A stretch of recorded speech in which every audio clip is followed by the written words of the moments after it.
Chapter 4. The committee met that very afternoon, and the next morning, and the next afternoon, and the scheme quickly took shape. Robert, rolling in golden billows of Romanian oil, was called in as financial adviser, and, after calculation, the scheme strongly recommended itself to him. All the summer the town was thronged with visitors, and inquiring American minds would hardly leave unvisited the museum at so Elizabethan a place. "I don't know what you'll have in your museum," he said, "but I expect they'll go to look. And even if they don't find much, they'll have paid their shillings. And if Mrs. Boucher thinks her husband will let you have that big tithe barn of his at a small rent, I dare say you'll have a paying proposition." The question of funds, therefore, in order to convert the tithe barn into a museum, was instantly gone into. Robert professed himself perfectly ready to equip the tithe barn with all necessary furniture and decoration, if he might collar the whole of the receipts, but his willingness to take all financial responsibilities made the committee think they would like to have a share in them, since so shrewd a businessman clearly saw the probability of making something out of it. Up till then, the sordid question of money had not really occurred to them. There was to be a museum which would make them busy again, and the committee was to run it. They were quite willing to devote practically the whole of their time to it, for Rysm was one of those happy places where the proverb that time is money was a flat fallacy, for nobody had ever earned a penny with it. But since Robert's financial judgment argued that the museum would be a profitable investment, the committee naturally wished to have a hand in it, and the 3 members each subscribed £50, and co-opted Robert to join the board and supply the rest. Profits, if any, would be divided up between the members of the committee in proportion to their subscriptions. The financial Robert would see to all that, and the rest of them could turn their attention to the provision of curiosities. There was evidently to be no lack of them, for everyone in Rysm had stores of miscellaneous antiquities and specimens of various kinds, which encumbered their houses and required a deal of dusting, but which couldn't quite be thrown away. A very few striking objects were only lent. Among these were Daisy's box of coins and Mrs. Ontribus' fibula, but most of them, like Georgie's glass and Colonel Boucher's pieces of Samian ware, were fervently bestowed. Objects of all sorts poured in, the greater portion of a spinning wheel, an Elizabethan pestle and mortar, no end of Roman tiles, a large wooden post unhesitatingly called a whipping post, some indecipherable documents on parchment with seals attached, belonging to the vicar, an ordnance map of the district, numerous collections of fossils and of carved stones from the site of the abbey, ancient quilts, a baby's cradle, worm-eaten enough to be Anglo-Saxon, queer-shaped bottles, a tiger-ware jug, fire-irons too ponderous for use, and, by special vote of the parish council, the stocks which had hitherto stood at the edge of the pond on the green. All Rysm was busy again, for fossils had to be sorted out. It was early realized that even a museum could have too many ammonites. Curtains had to be stitched for the windows, labels to be written, Samian ware to be pieced together, cases arranged, a catalogue prepared. The period of flatness consequent on Lucia's desertion had passed off, and what had certainly added zest to industry was the thought that Lucia had nothing to do with the museum. When next she deigned to visit her discarded kingdom, she would find how busily and successfully and originally they had got on without her, and that there was no place for her on the committee, and probably none in the museum for the Elizabethan turnspit which so often made the chimney of her music-room to smoke. Rysm, indeed, was busier than ever, for not only had it the museum feverishly to occupy it so that it might be open for the tourist season this year, and, if possible, before Lucia came down for one of her promised weekends, but it was immersed in a wave of psychical experiments. Daisy Quantock had been perfectly honest in acknowledging that the idea of the museum was not hers at all, but Ab Foo's, her Egyptian guide. She had, it is true, been as ingenious as Joseph in interpreting Ab Foo's directions, but it was Ab Foo to whom all credit was due, and who evidently took such a deep interest in the affairs of Rysm.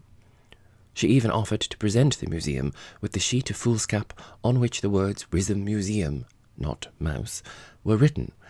But the general feeling of the committee, while thanking her for her munificence, was that it would not be tactful to display it, since the same sibylline sheet contained those sarcastic remarks about Lucia.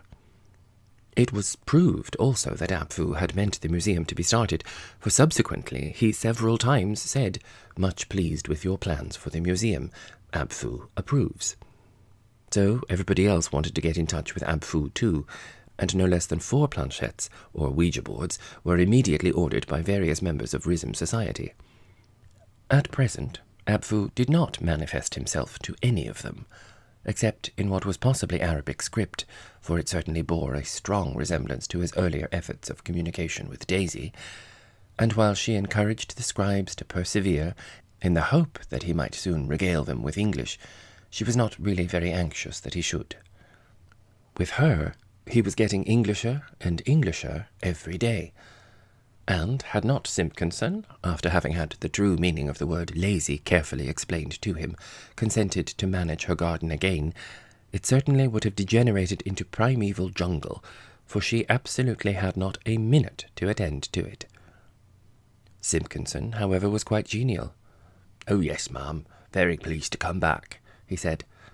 "I knew you wouldn't be able to get on long without me, and I want no explanations. Now let's have a look round and see what you've been doing. Why, whatever's happened to my mulberry tree?" That was Simpkinson's way. He always talked of my flowers and my asparagus when he meant hers. "I've been pruning its roots," she said. "Well, ma'am, you've done your best to do it in," said Simpkinson. "I don't think it's dead, though. I dare say it'll pull round." Abfu had been understood to say it was dead, but perhaps he meant something else, thought Daisy, and they went on to the small circular bed below the dining-room windows. "Phlox," said Daisy, hopefully. "Broccoli," said Simpkinson, examining the young green sprouts. "And the long bed there. I sowed a lot of annuals there, and I don't see sign of anything coming up." He fixed her with a merry eye. "I believe you've been weeding, ma'am," he said. "I shall have to get you a lot of young plants if you want a bit of colour there. It's too late for me to put my seeds in again." Daisy rather wished she hadn't come out with him, and changed the subject to something more cheerful. "Well, I shan't want the rockery," she said. "You needn't bother with that. All these stones will be carted away in a day or 2. "Glad of that, ma'am. I'll be able to get to my potting shed again. Well, I'll try to put you to rights. I'd best pull up the broccoli first. You won't want that under your windows, will you? You stick to rolling the lawn, ma'am, if you want the garden. You won't do any harm then." It was rather dreadful being put in one's place like this, but Daisy did not dare risk a second quarrel, and the sight of Georgie at the dining-room window — he had come across to Ouija, as the psychical processes, or whether Ouija or planchette were now called — was rather a relief. Weeding, after all, was unimportant compared with Ouijing. "And I don't believe I ever told you what Olga wrote about," said Georgie, as soon as she was within range. "We've talked of nothing but museum. Oh, and Mrs. Boucher's planchette has come, but it broke in the post, and she's gumming it together." "I doubt if it will act," said Daisy. "But what did Olga say? It went quite out of my head to ask you." "It's too heavenly of her," said he. "She's asked me to go up and stay with her for the first night of the opera. She's singing Lucrezia, and has got a stall for me." "No," said Daisy, making a trial trip over the blotting paper to see if the pencil was sharp. "That will be an event. I suppose you're going?" "Just about," said Georgie. "It's going to be broadcasted, too, and I shall be listening to the original." "How interesting," said Daisy. "And there you'll be in Brompton Square, just opposite Lucia." "Oh, you heard from her? What did she say?" "Apparently she's getting on marvellously," said Georgie. "Not a moment to spare. Just what she likes." Daisy pushed the planchette aside. There would be time for that when she had had a little talk about Lucia. "And are you going to stay with her too?" she asked. Georgie was quite determined not to be ill-natured. He had taken no part, or very little, in this trampling on Lucia's majesty, which had been so merrily going on. "I should love to, if she would ask me," he observed. "She only says she's going to." Of course I shall go see her." "I wouldn't," said Daisy, savagely. "If she asked me 50 times, I would say no 50 times. What's happened is that she's dropped us. I wouldn't have her on our museum committee if she gave her pearls to it and said they belonged to Queen Elizabeth. I wonder you haven't got more spirit." "I've got plenty of spirit," said Georgie, "and I allow I did feel rather hurt at her letter. But then, after all, what does it matter?" "Of course it doesn't if you're going to stay with Olga," said Daisy. "How she'll hate you for that." "Well, I can't help it," he said. "Lucia hasn't asked me, and Olga has. She's twice reminded Olga that she may use her music room to practice in whenever she likes. Isn't that kind? She would love to be able to say that Olga's always practicing in her music room. Oh, but aren't we ill-natured? Let's Ouija instead." Georgie found, when he arrived next afternoon in Brompton Square, that Olga had already had her early dinner, and that he was to dine alone at 7 and follow her to the opera house. "I'm on the point of collapse from sheer nerves," she said. "I always am before I sing, and then out of desperation I pull myself together. If I survive till midnight, we're going to have a little party here. Cortese is coming, and Princess Isabel, and 1 or 2 other people. Georgie, it's very daring of you to come here, you know, because my husband's away, and I'm an unprotected female alone with Don Juan. How's Rhythm? Talk to me about Rhythm. Are you engaged to Piggy yet? And is it broccoli or phlox in Daisy's round bed? Your letter was so mysterious, too. I know nothing about the museum yet. What museum? Are you going to kill and stuff Lucia and put her in the hall? You simply alluded to the museum as if I knew all about it. If you don't talk to me, I shall scream." Georgie flung himself into the task, delighted to be thought capable of doing anything for Olga. He described at great length and with much emphasis the whole of the history of Rhythm, from the first epiphany of Arabic and Abfu on the planchette board, down to the return of Simpkinson. Olga lost herself in these chronicles, and when her maid came in to tell her it was time to start, she got up quite cheerfully. "And so it was broccoli," she said. "I was afraid it was going to be phlox after all. You're an angel, Georgie, for getting me through my bad hour. I'll give you anything you like for the museum. Wait for me afterwards at the stage door. We'll drive back together." From the moment Olga appeared, the success of the opera was secure. Cortese, who was conducting, had made his music well. It thoroughly suited her, and she was singing and looking and acting her best. Again and again after the first act, the curtain had to go up, and not until the house was satisfied could Georgie turn his glances this way and that to observe the audience. Then, in the twilight of a small box on the second tier, he espied a woman who was kissing her hand somewhere in his direction, and a man waving a programme, and then he suddenly focused them and saw who they were. He ran upstairs to visit them, and there was Lucia, in an extraordinarily short skirt, with her hair shingled, and round her neck 3 short rows of seed pearls. "Giorgino mio," she cried, "this is a surprise. You came up to see our dear Olga's triumph. I do call that loyalty. Why did you not tell me you were coming?" "I thought I would call tomorrow," said Georgie, with his eyes still going backwards and forwards between the shingle and the pearls and the legs. "Ah, you are staying the night in town?" she asked. "Not going back by the midnight train? The dear old midnight train, and waking in Rhythm. At your club?" "No, I'm staying with Olga," said Georgie. Lucia seemed to become slightly cataleptic for a moment, but recovered. "No. Are you really?" she said. "I think that is unkind of you, Georgie. You might have told me you were coming." "But you said the house wasn't ready," said he, "and she asked me." Lucia put on a bright smile. "Well, you're forgiven," she said. "We're all at 6s and 7s yet, and we've seen nothing of dearest Olga. Or Mrs. Shuttleworth, I should say, for that's on the bills. Of course, we'll drive you home, and you must come in for a chat before Mrs. Shuttleworth gets home, and then no doubt she'll be very tired and want to go to bed." Lucia, as she spoke, had been surveying the house, with occasional little smiles and wagglings of her hand in various directions. "Ah, there's Elsie Garby Ashton," she said. "And who is that with her, Peppino? Lord Shrivenham, surely." So, come back with me and have equal talk, Georgie.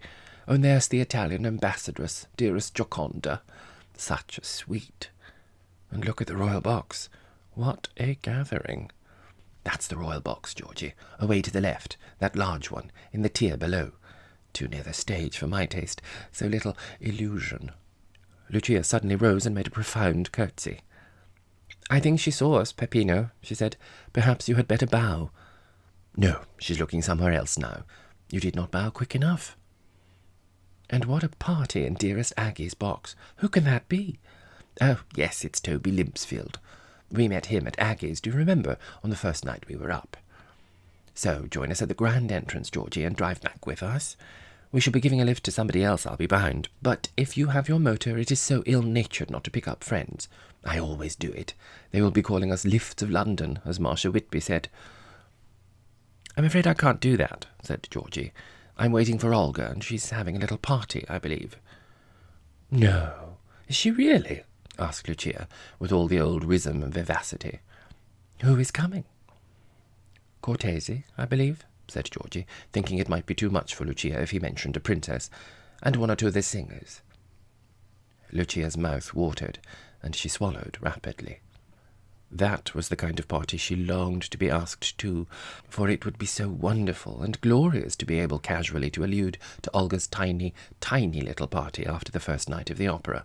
Not a party at all, really, just a few intimes, herself and Cortese and so on. How could she manage it, she wondered.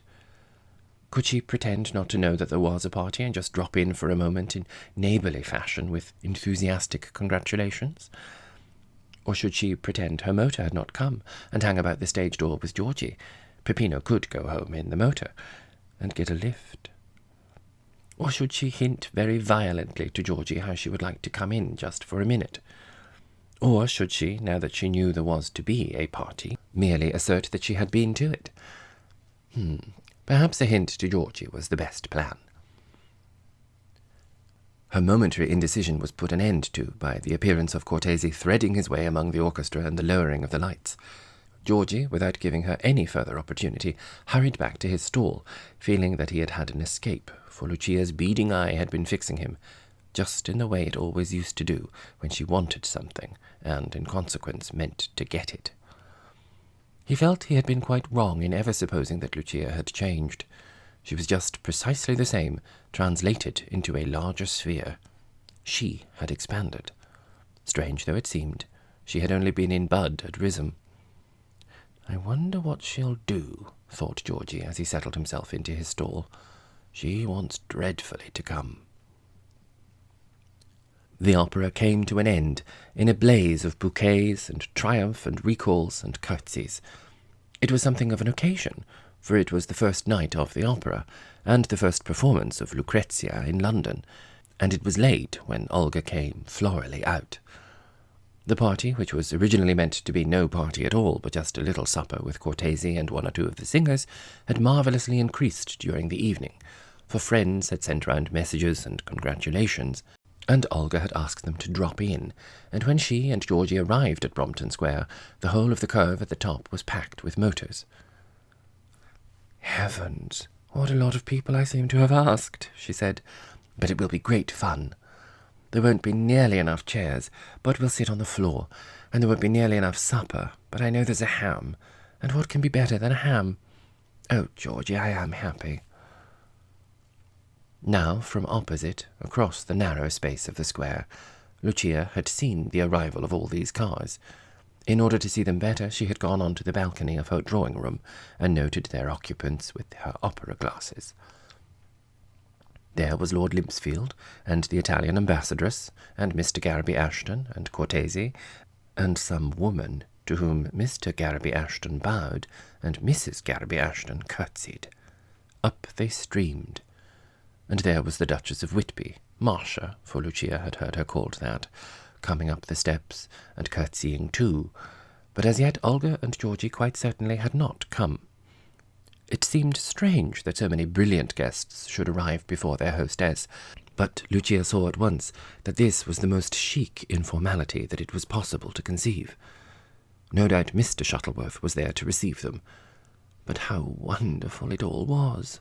And then the thought occurred to her that Olga would arrive, and with her would be Georgie, and she felt herself turning bright green all over with impotent jealousy.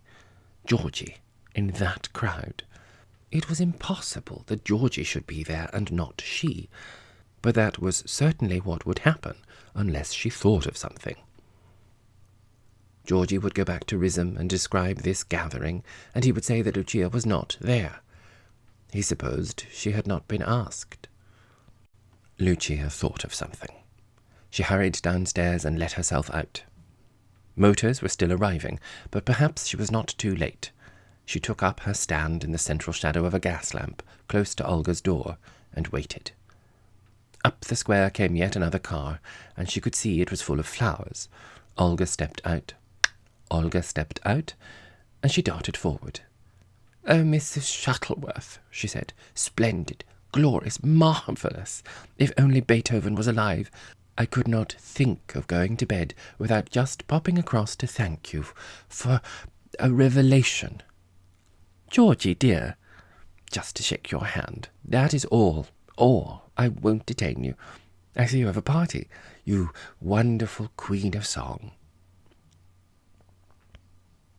Olga, at all times, was good-natured. Her eye met Georgie's for a moment. "Oh, but come in," she said. "Do come in. It isn't a party. It's just anybody. Georgie, be a dear and help to carry all those flowers in. How nice of you to come across, Mrs. Lucas. I know you'll excuse my running on ahead, because all, at least I hope all, my guests have come, and there's no one to look after them." Lucia, following closely in her wake, and taking no further notice of Georgie, slipped into the little front drawing-room behind her. It was crammed, and it was such a little room. Why had she not foreseen this? Why had she not sent a note across to Olga earlier in the day, asking her to treat Lucia's house precisely as her own, and have her party in the spacious music-room?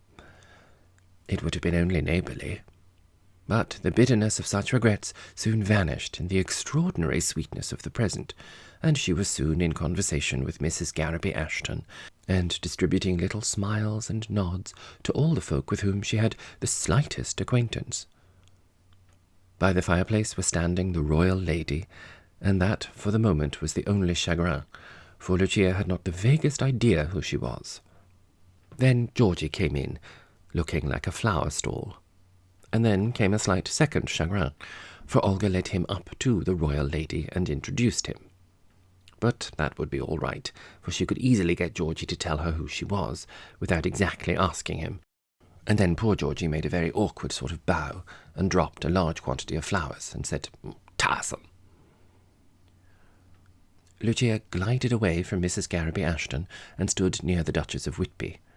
Marcia did not seem to recognise her at first, but that was quickly remedied, and after a pleasant little talk, Lucia asked her to lunch to meet Olga, and fixed in her mind that she must ask Olga to lunch on the same day to meet the Duchess of Whitby. Then, edging a little nearer to the centre of attraction, she secured Lord Limpsfield by angling for him with the bait of dearest Aggie, to whom she must remember to telephone early next morning, to ask her to come and meet Lord Limpsfield. That would do for the present, and Lucia abandoned herself to the joys of the moment. A move was made downstairs to supper, and Lucia, sticking like a limpet to Lord Limpsfield, was wafted in azure to Olga's little tiny dining-room, and saw at once that there were not nearly enough seats for everybody. There were 2 small round tables, and that was absolutely all. The rest would have to stand and forage at the narrow buffet which ran along the wall. "It's musical chairs," said Olga cheerfully. "Those who are quick get seats, and others don't. Tony, go sit next to the princess, and Cortese, you go the other side. We shall all get something to eat sometime. Georgie, go and stand by the buffet, there's a dear, and make yourself wonderfully useful. And rush upstairs first and bring the cigarettes. They stay the pangs of hunger. Now we're all getting on beautifully. Darling Marcia, there's just one chair left. Slip into it." Lucia had lingered for a moment at the door to ask Olga to lunch the day after tomorrow, and Olga said she would be delighted, so there was a wonderful little party arranged for. To complete her content, It was only needful to be presented to the hitherto anonymous princess and learn her name. By dexterously picking up her fan for her, and much admiring it, as she made a low curtsy, she secured a few precious words with her, but the name was still denied her. To ask anybody what it was would faintly indicate that she didn't know it, and that was not to be thought of. Georgie popped in, as they all said at Rhythm, to see Lucia next morning, when Olga had gone to a rehearsal at Covent Garden, and found her in her music-room, busy over Stravinsky. Olga's party had not been in the Times, which was annoying, and Lucia was still unaware what the princess's name was. Though the previous evening had been far the most rewarding she had yet spent, it was wiser to let Georgie suppose that such an affair was a very ordinary occurrence, and not to allude to it for some time. "Ah, Georgino," she said, "how nice of you to pop in. By buona fortuna, I've got a spare hour this morning before Sophie Allingsby. Dear Sophie, such a brain, fetches me to go to some private view or other, so we can have a good chat. Yes, this is the music-room, and before you go I must trot you round to see the rest of our little establishment. Not a bad room. Those are the famous Chippendale chairs. As soon as we get a little more settled, I shall give an evening party or two with some music.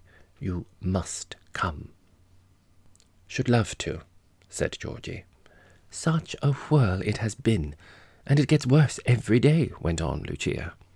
"Sometimes Peppino and I go out together, but often he dines at one house and I at another. They do that in London, you know, and sometimes I hardly set eyes on him all day. I haven't seen him this morning, but just now they told me he had gone out. He enjoys it so much that I do not mind how tired I get. Ah, that telephone! It never ceases ringing. Sometimes I think I will have it taken out of the house altogether, for I get no peace. Somebody always seems to be wanting Peppino, or me." She hurried all the same with considerable alacrity to the machine, and really there was no thought in her mind of having the telephone taken out, for it had only just been installed. The call, however, was rather a disappointment, for it only concerned a pair of walking shoes. There was no need, however, to tell Georgie that, and pressing her finger to her forehead, she said, "Yes, I can manage 3:30, which meant nothing, and quickly rang off. "Not a moment's peace," said Lucia. "Ting-a-ting-a-ting from morning till night. Now, tell me all about Rhythm, Georgie. That will give me such a delicious feeling of tranquillity. Dear me, who is this coming to interrupt us now?" It was only Peppino. He seemed leisurely enough, and rather unnecessarily explained that he had only been out to get a toothbrush from the chemist's in Brompton Road. This he carried in a small paper parcel. "And there's a man coming about the telephone this morning, Lucia," he said. "You want the extension to your bedroom, don't you?" "Yes, dear. As we have got it in the house, we may as well have it conveniently placed," she said. "I'm sure the miles I walk up and downstairs, as I was telling Georgie—" Peppino chuckled. "She woke them up, Georgie," he said. "None of their leisurely London ways for Lucia. She had the telephone put into the house in record time, gave them no peace till she got it done." "Very wise," said Georgie, tactfully. "That's the way to get things. Well, about Rhythm. We've really been very busy indeed." "Dear old place," said Lucia. "Tell me all about it." Georgie rapidly considered with himself whether he should mention the museum. He decided against it, for, put it as you might, the museum, apart from the convenience of getting rid of interesting rubbish, was of a conspiratorial nature, a policy of revenge against Lucia for her desertion, and a demonstration of how wonderfully well and truly they all got on without her. It was, then, the mark of a highly injudicious conspirator to give information to her against whom this plot was directed. "Well, Daisy has been having some most remarkable experiences," he said. "She got a Ouija board and a planchette. We use the planchette most. And very soon it was quite clear that messages were coming through from a guide." Lucia laughed, with a shrill, metallic note of rather hostile timbre. "Dear Daisy," she said. "If only she could take common sense as her guide. I suppose the guide is a Chaldean astrologer or King Nebuchadnezzar." Not at all, said Georgie. It's an Egyptian, called Ab-Fu. A momentary pang of envy shot through Lucia. She could well imagine the quality of excitement which thrilled Wisdom, how Georgie would have popped in to tell her about it, and how she would have got a Ouija board too, and obtained twice as many messages as Daisy. She hated the thought of Daisy having Ab-Fu all her own way, and gave another little shrill laugh. Daisy is priceless, she said. And what has Ab-Fu told her? Well, it was very odd, said Georgie. The morning I got your letter, Ab-Fu wrote L from L, and if that doesn't mean letter from Lucia, I don't know what else it could be. It might just as well mean lozenges from Leamington, said Lucia, witheringly. And what else? Georgie felt the conversation was beginning to border rather dangerously on the museum, and tried a light-hearted sortie into another subject. Oh, just things of that sort, he said. And then she had a terrible time over her garden. She dismissed Simpkinson for doing crossword puzzles instead of the lawn, and determined to do it all herself. She sowed sprouts in that round bed under the dining-room window. No, said Peppino, who was listening with qualms of homesickness to these chronicles. Yes, and phlox in the kitchen garden, said Georgie. He looked at Lucia, and became aware that her gimlet eye was on him, and was afraid he had made the transition from Ab-Fu to horticulture rather too eagerly. He went volubly on. And she dug up all the seeds that Simpkinson had planted, and pruned the roots of her mulberry tree, and probably killed it, he said.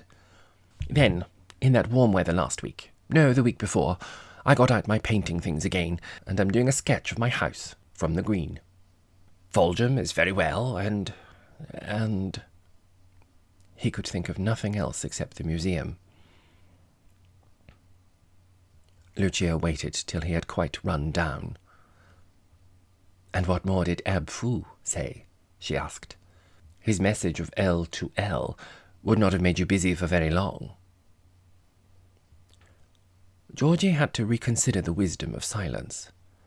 Lucia clearly suspected something, and when she came down for her weekend and found the affairs of the museum entirely engrossing the whole of Rhythm, his reticence, if he persisted in it, would wear a very suspicious aspect.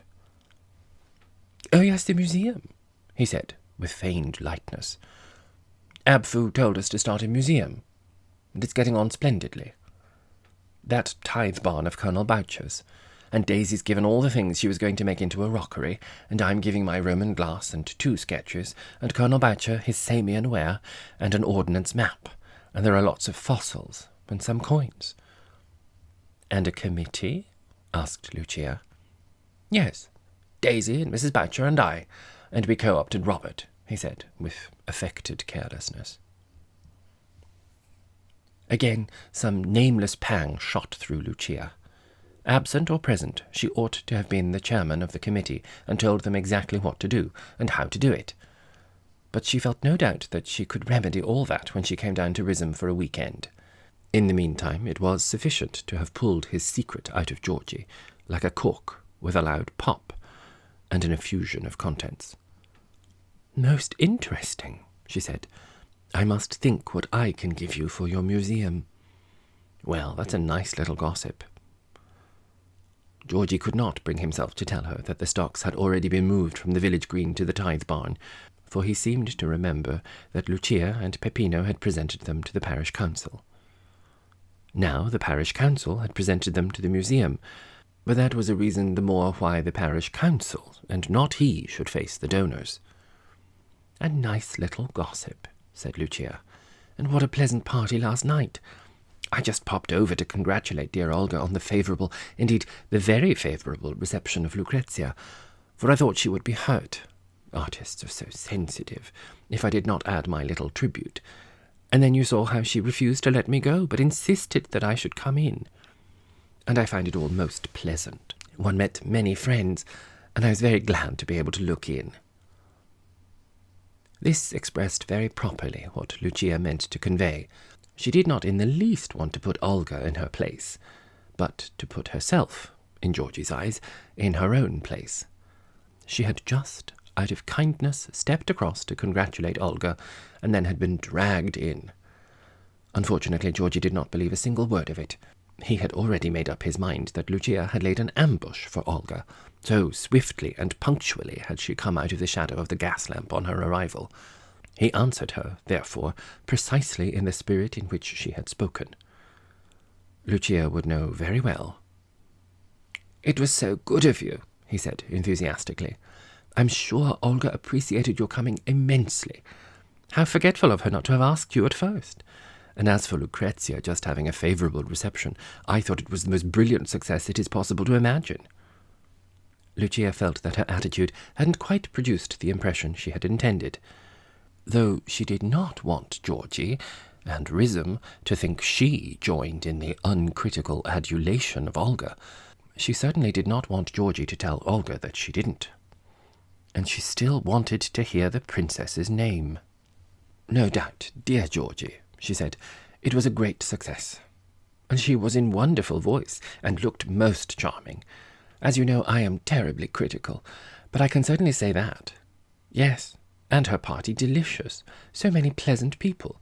I saw you having great jokes with the princess." Peppino, having been asleep when Lucia came back last night, and not having seen her this morning, had not heard about the princess. "Indeed? Who was that?" he asked Lucia. Very tiresome of Peppino. But Lucia's guide, better than poor Daisy's ab-fool, must have been very attentive to her needs that morning, for Peppino had hardly uttered these awkward words when the telephone rang. She could easily therefore trip across to it, protesting at these tiresome interruptions, and leave Georgie to answer. "Yes, Mrs. Lucas," said Lucia. "Covent Garden? Yes. Then please put me through. Dearest Olga is ringing up. No doubt about the Valkyrie next week." Georgie had a brainwave. He felt sure Lucia would have answered Peppino's question instantly if she had known what the princess's name was. He had noticed that Lucia, in spite of her hangings about, had not been presented to the illustrious lady last night, and the brainwave that she did not know the illustrious lady's name swept over him. He also saw that Lucia was anxiously listening not to the telephone only, but to him. If Lucia, and there could be no doubt about that, wanted to know, she must eat her humble pie and ask him. "Yes, dear diva, it's me," said Lucia. "Couldn't sleep a wink. Lucrezia running in my head all night. Marvellous. You rang me up?"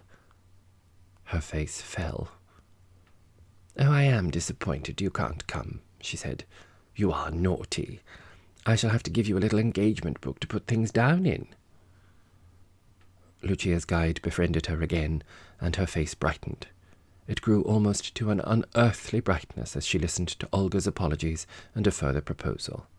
"Sunday evening?" she said. "Now let me think a moment.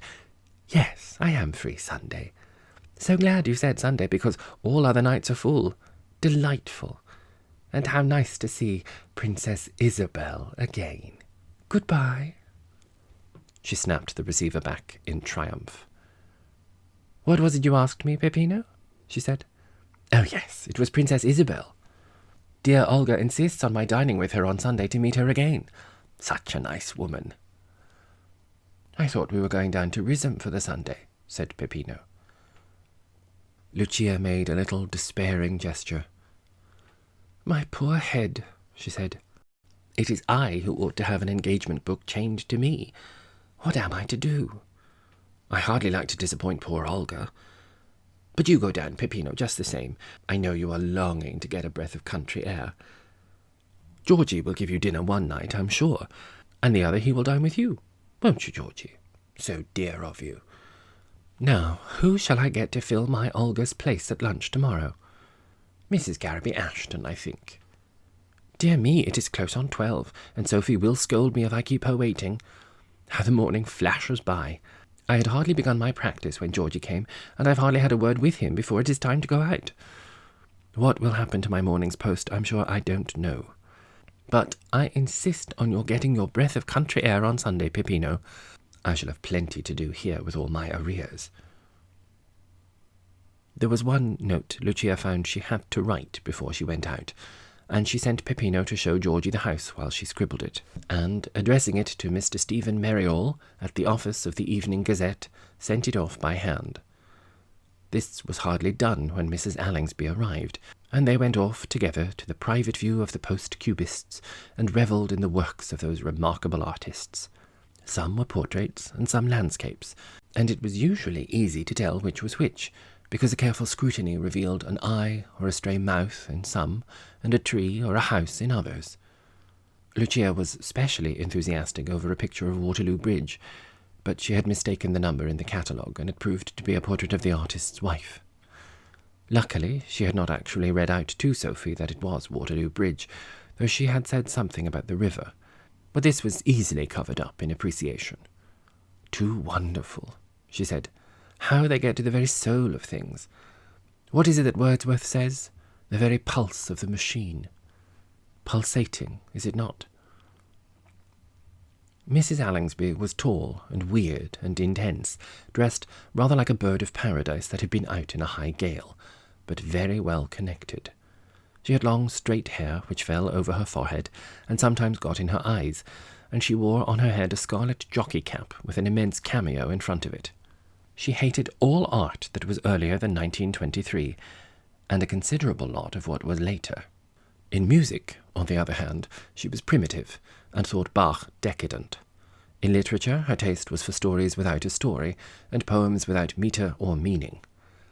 But she had collected round her a group of interesting outlaws, of whom the men looked like women, and the women like nothing at all, and though nobody ever knew what they were talking about, they themselves were talked about. Lucia had been to a party of hers where they all sat in a room with black walls and listened to early Italian music on a spinet, while a charcoal brazier on a blue hearth was fed incense. Lucia's general opinion of her was that she might be useful up to a point, for she certainly excited interest. "Wordsworth?" she asked. "Oh, yes, I remember who you mean.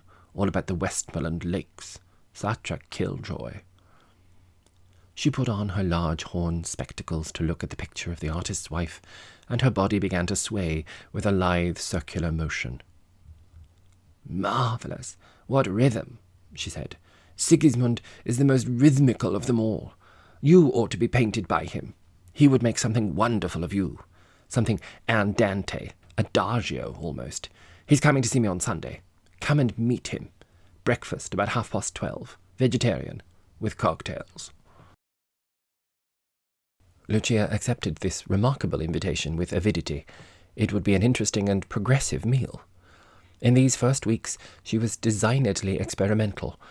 She intended to sweep into her net all there was which could conceivably harbour distinction, and sort it out by degrees. She was no snob in the narrow sense of the word. She would have been very discontented if she had only the high-born on her visiting list.